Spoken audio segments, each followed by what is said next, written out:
Bertemu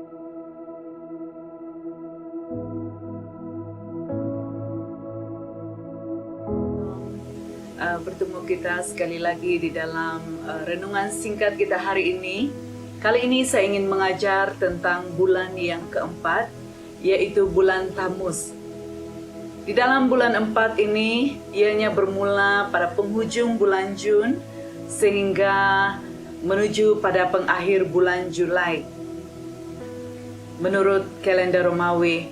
Dan seperti yang kita pelajari sebelum ini, bulan Nisan merupakan bulan perayaan Paskah, yaitu di mana bulan Tuhan membawa orang-orang Israel keluar dari tanah perhambaan, yaitu Mesir, sehingga membawa mereka ke tanah perjanjian. Dan bulan yang kedua, yaitu bulan Iyar, Tuhan menguji kepercayaan orang-orang Israel di padang belantara itu. Dan pada bulan yang ketiga, yaitu bulan Sivan, yaitu perayaan Pentakosta. Dan di dalam perayaan Pentakosta ini Tuhan memberikan Taurat kepada orang Israel. Dan di dalam perjanjian baru kita melihat bahwa Roh Kudus dicurahkan kepada gereja mula-mula. Nah, pada bulan yang keempat ini, yaitu bulan Tammuz, itu adalah bulan di mana Tuhan menyuruh Musa datang untuk menghadapnya di Gunung Sinai. Dan ketika Musa berada di Gunung Sinai, itulah orang-orang Israel telah membuat sebuah patung pujaan mereka, yaitu menggantikan Tuhan yang telah membawa mereka keluar dari tanah perhambaan, yaitu tanah Mesir. Kalau kita melihat di dalam Keluaran 24 ayat 12 sehingga pada ayat yang ke-18, Tuhan berfirman kepada Musa, "Naiklah menghadap aku di atas gunung, dan disitulah aku akan memberimu loh batu yang telah kutulis hukum dan perintah yang harus diajarkan kepada mereka, yaitu kepada orang Israel." Maka bangkitlah Musa demikian dengan Yosua penolongnya, lalu Musa naik ke gunung Tuhan. Sebelumnya kepada para tua-tua itu dia berkata, "Tunggulah di sini sampai kami kembali kepadamu. Lihat, Harun dan Hur ada bersama-samamu. Sesiapa yang ada perkara berbangkit, biarlah dia pergi kepada mereka." Musa pun mendaki gunung, lalu awan meliputinya selama 6 hari. Pada hari yang ke-7 dia memanggil Musa dari tengah-tengah awan itu. Pada pandangan orang Israel kemuliaan Tuhan seperti api yang menghanguskan. Musa masuk ke tengah-tengah awan itu dan naik ke atas gunung. Dia berada di atas gunung selama 40 hari. Nah, kalau kita melihat seterusnya apa yang terjadi selama Musa berada di atas gunung bersama-sama dengan Yosua penolongnya, ketika dia disuruh Tuhan untuk menghadap Tuhan di atas gunung Sinai. Di dalam Keluaran 32 ayat yang pertama dan ayat yang keempat berkata, "Apabila orang Israel melihat bahwa Musa masih belum turun dari atas gunung itu, mereka berkumpul dan mengerumuni Harun, lalu berkata kepadanya, 'Buatlah kami Tuhan yang dapat memimpin kami, karena kami tidak tahu apa yang terjadi kepada Musa yang membawa kami keluar dari tanah Mesir.' Kemudian berkatalah kumpulan orang itu berkata, 'Wahai orang Israel, inilah Tuhan kamu yang telah memimpin kamu keluar dari tanah Mesir.'" Nah, apa yang terjadi kepada umat Israel?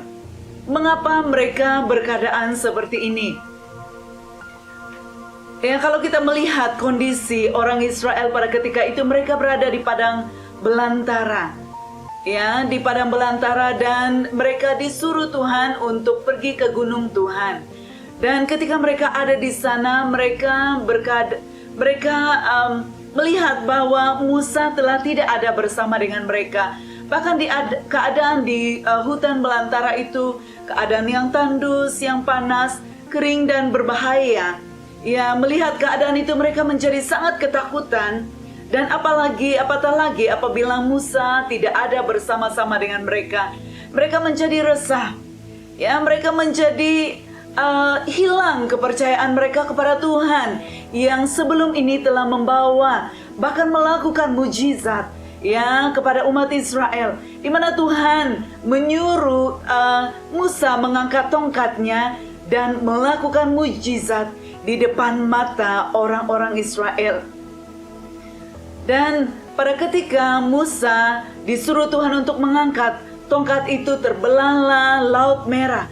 Dan di tengah-tengah laut itu mereka berjalan, ya, melintasi laut yang luas terbentang itu.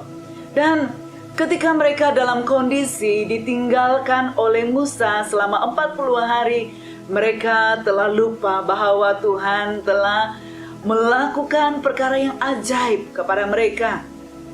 Bahkan ketika mereka dalam keadaan di padang belantara, sebelum mereka sampai di Gunung Sinai pun, Tuhan melakukan keajaiban.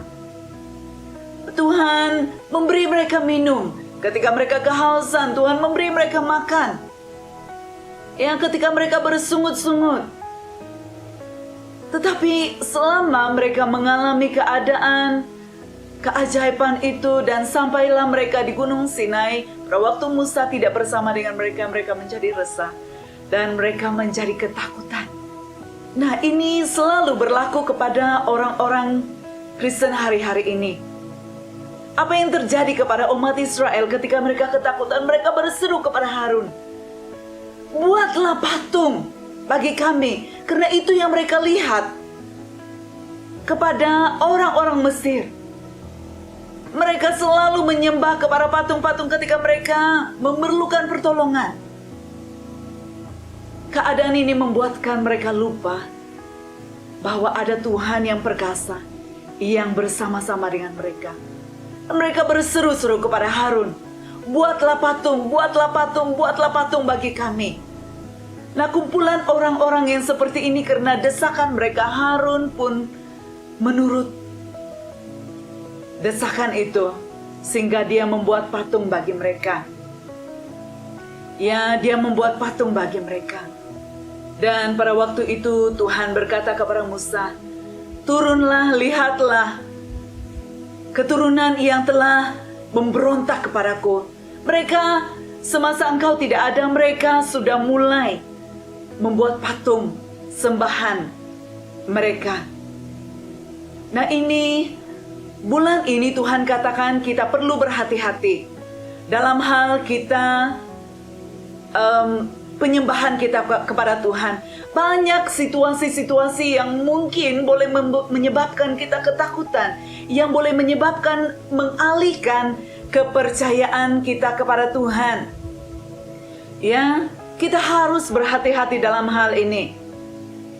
Tuhan ingin di dalam bulan Tammuz ini atau bulan Julai ini kita berhati-hati dalam hal kita penyembahan kita kepada Tuhan. Jangan sampai kita terjerumus di dalam ketidakpercayaan kita kepada Tuhan karena melihat situasi-situasi yang terjadi di sekeliling kita. COVID-19 ya, yang mungkin semakin melarat, dan ada juga virus-virus yang hari-hari ini dikatakan akan mulai menjalar. Apakah imanmu mulai goyah? Ataupun apakah engkau mulai mencari Tuhan-Tuhan yang ada di sekitar dunia ini, di keadaan di dunia ini, sehingga engkau berpaling kepada Tuhan-Tuhan sembahan orang-orang yang tidak menyembah kepada Tuhan? Kita harus berhati-hati. Mulalah bergantung kepada Tuhan dan bukan kepada pemimpin kita. Mata kita sendiri melihat keajaiban Tuhan. Apakah mata kita tertuju kepada pemimpin kita? Kita harus berhati-hati dalam keadaan ini. Dan selain itu, apa yang terjadi kepada Musa? Ya, Musa disuruh Tuhan untuk menghadap Tuhan di atas Gunung Sinai. Nah, apa yang terjadi kepada Musa? Di mana Tuhan memperlihatkan kepadanya tentang surga. Apa yang ada di bait Tuhan di surga. Dan di sana Tuhan memperlihatkan hal-hal yang ada di dalam bait Tuhan. Dan bagaimana Musa harus mempersiapkan Harun dan keluarganya untuk menjadi imam Tuhan. Bahkan Tuhan di sana juga Tuhan memberikan kepada Musa untuk menetapkan orang-orang yang akan mempersiapkan seluruh perlengkapan di dalam bait Tuhan. Hari ini saudara yang dikasihi oleh Tuhan, apakah engkau seperti Musa, melihat dan menghadap Tuhan, ya, untuk mendapatkan perkara-perkara yang dari surga untuk menghadirkannya di bumi ini? Ketika saya mempersiapkan ini yang Tuhan katakan, datanglah menghadapku seperti Musa, hadirkanlah kerajaan surga di atas muka bumi, supaya kemuliaan Tuhan itu nyata di atas muka bumi ini. Kita mempunyai dua pilihan, anak-anak Tuhan.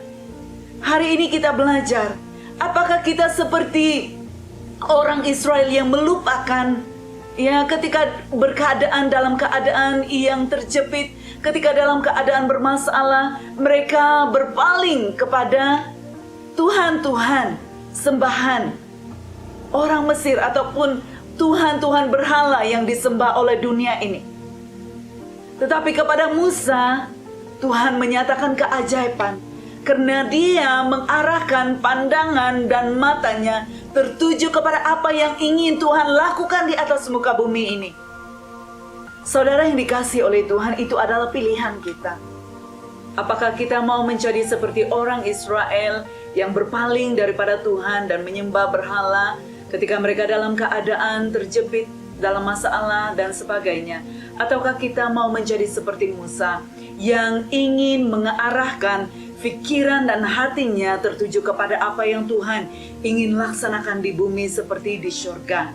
Ya, kalau kita melihat apa yang Musa lakukan, ya, ketika Musa ada di atas gunung Sinai itu, disitulah Tuhan menyatakan kemuliaan surga, bagaimana keadaan bait suci di surga, sehingga dalam hal itu Musa dapat mengerjakannya seperti apa yang Tuhan mau terjadi di atas bumi.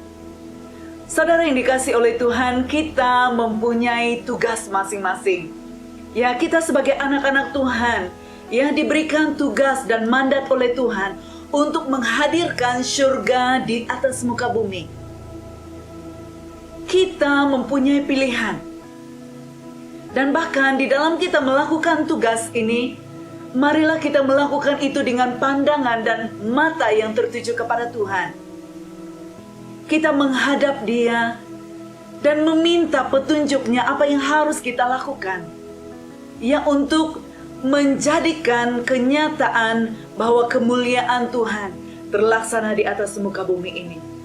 Hari-hari ini adalah hari-hari di mana Tuhan ingin melawat umatnya, di mana Tuhan ingin melakukan keajaiban, di mana Tuhan ingin menyampaikan dan melakukan kebangkitan rohani di atas bumi kita, ya, di atas bumi ini. Maka marilah kita memiliki hati seperti Musa, hati yang mau mencari wajah Tuhan, hati yang mau menghadirkan kerajaan surga di atas muka bumi, supaya apapun yang Tuhan ingin lakukan, maka terjadi. Dan apa yang terjadi kepada Musa ketika dia turun dari gunung Sinai, di mana mukanya penuh dengan cahaya kemuliaan Tuhan. Tuhan ingin di bulan ini kita dapat memancarkan kemuliaan wajah Tuhan. Tuhan ingin bahwa kita ini menjadi anak-anak yang dapat memancarkan kemuliaan Tuhan dan menghadirkan kerajaannya di bumi. Itu adalah pilihan kita. Dan di bulan ini juga adalah perkataan 8, yaitu Chet. Dan ini dikaitkan dengan terjadinya sebuah permulaan yang baru. Marilah kita masuk di bulan Tammuz ataupun bulan Julai ini dengan mengalami keajaiban yang daripada Tuhan. Kita masuk di dalam sebuah permulaan yang baru bersama-sama dengan Tuhan. Anak-anak Tuhan, hari ini saya ingin menyimpulkan, kita mempunyai dua pilihan. Kita mau memiliki iman seperti Musa, ataukah kita mau hidup seperti orang Israel yang memberontak ketika dalam keadaan sulit, ketika dalam keadaan yang susah. Ataukah kita mau memulakan kehidupan yang baru bersama dengan Tuhan dan menghadirkan kerajaan Tuhan di atas muka bumi ini. Mari kita berdoa. Terima kasih Bapa Surga untuk pelajaran hari ini. Dan kami percaya kami ini adalah bangsa pilihan, umat yang terpanggil untuk melihat dan mengalami kemuliaan Tuhan, menghadirkan kerajaan Tuhan di bumi ini, dan membuat hal-hal yang ajaib di bumi ini, seperti apa yang Tuhan izinkan untuk kami alami ketika kami bertemu dengan Engkau, ketika kami mengalami persekutuan, ketika kami mengalami sebuah keintiman dengan Engkau.